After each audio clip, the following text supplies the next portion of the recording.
Mais encore, avant d'arriver là, je veux qu'on comprenne le chemin. Je veux pas juste donner des réponses. Parce que souvent, c'est ça, on pose une question, tu réponds, mais il n'y a pas la raison derrière ça. Exactement. Et l'investissement, encore là, moi, je vois ça en plusieurs... Il y a plusieurs étapes, au fait. Okay. Dans la gestion de finances personnelles, il y a plusieurs étapes. Si tu veux investir, il faut que tu épargnes. Si tu veux épargner, il faut que tu gères bien tes ressources. Qu'est-ce que je veux dire par là?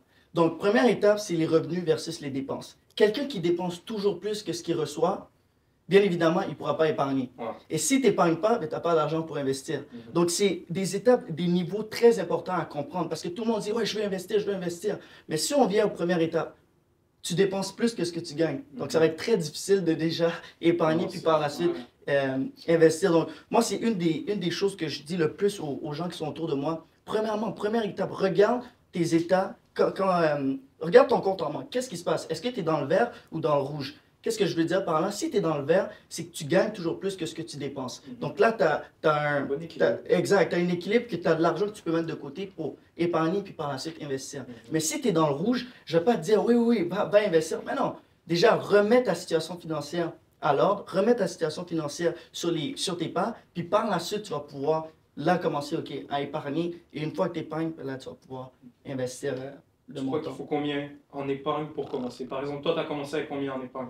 En épargne. Ou Mais tu encore là, épargnes? ça c'est... Tu vois, je vais expliquer un peu le cheminement. Moi, j'ai commencé à travailler, je travaillais comme à 14 ans, 15 ans. J'étais arbitre de soccer sur les touches On a et tous fait tout. ça. Donc, c'est sûr que par exemple, là, je disais que l'investissement dans lequel je suis le plus focus, c'est la bourse. Mais il faut avoir 18 ans ici au Canada, il faut avoir 18 ans pour pouvoir investir sur le marché boursier. Donc, je ne pouvais pas investir à 15 ans, à 14 ans, à 16 ans.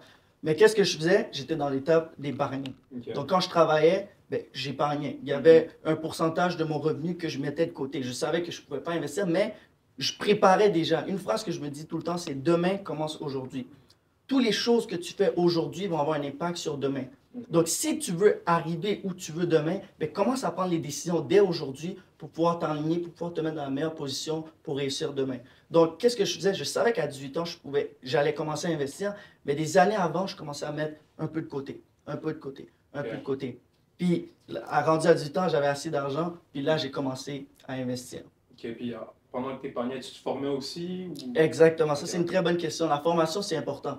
Je lisais beaucoup de livres, je posais beaucoup de questions. Moi, je suis quelqu'un dans la vie, je suis très curieux. Donc, quand je ne comprends pas quelque chose, ben, j'allais poser des questions. J'allais, OK, mais pourquoi tu fais ça?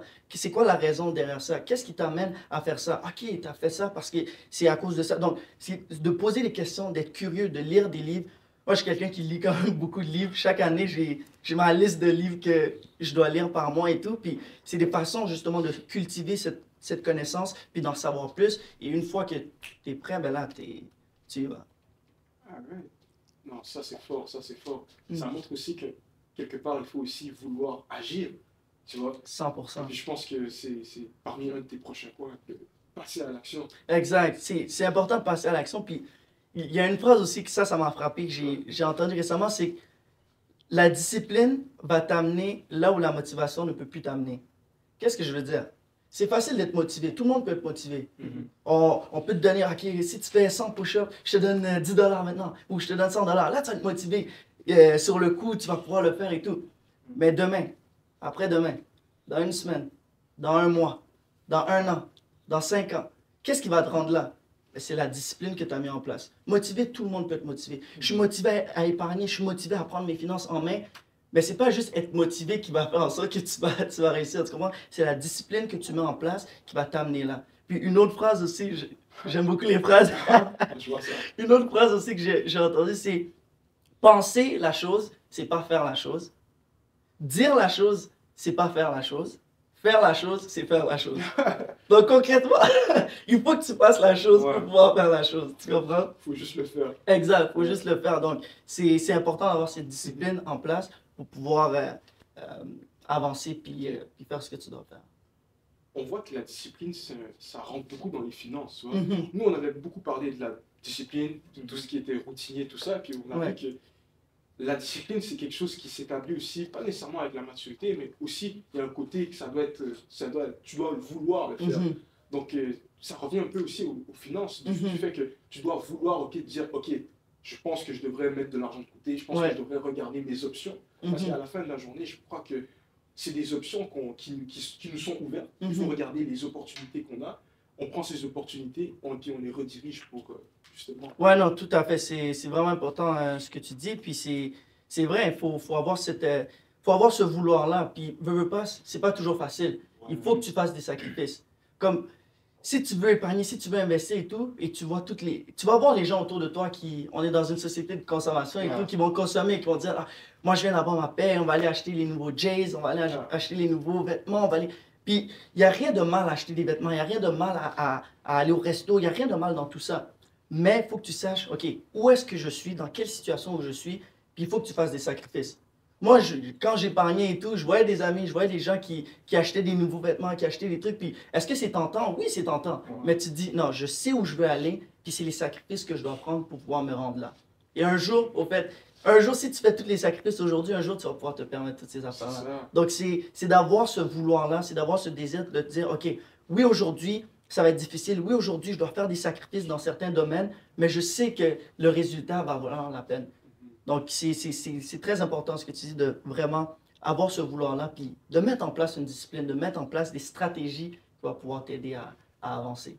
Et là, on parle des finances, donc au niveau des finances, c'est... Moi, j'allais dire, c'est un investissement à long terme.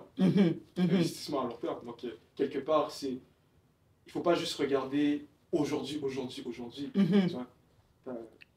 Ben oui, demain, comme je disais, demain commence aujourd'hui. Donc, si tu veux prendre tes finances en main, ça commence maintenant. Il ne faut pas attendre.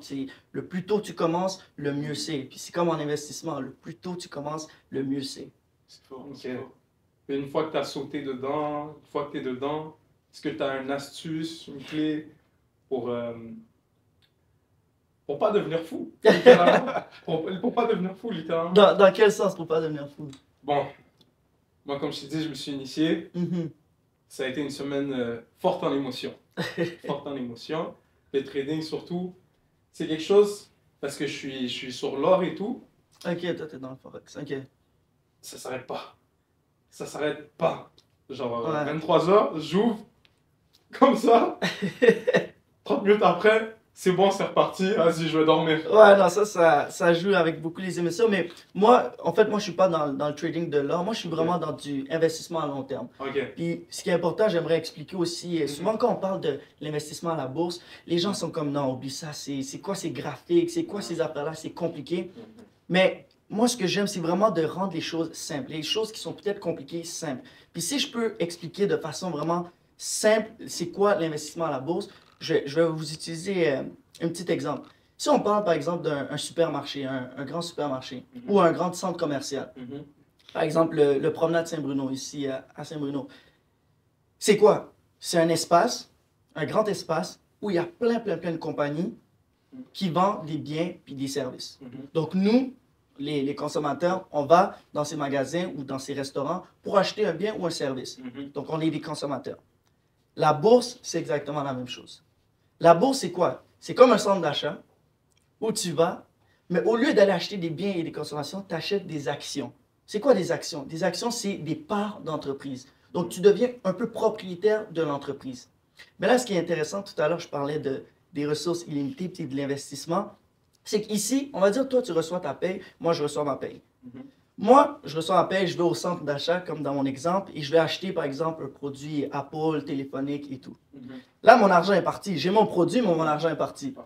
Tandis que toi, tu reçois ta paye et tu décides d'aller dans ce marché qui est la bourse et tu vas acheter des actions. Donc, tu deviens propriétaire, par exemple, de Apple, dans mon exemple. Ici, oui, tu as investi, mais ton argent, maintenant, va travailler pour toi.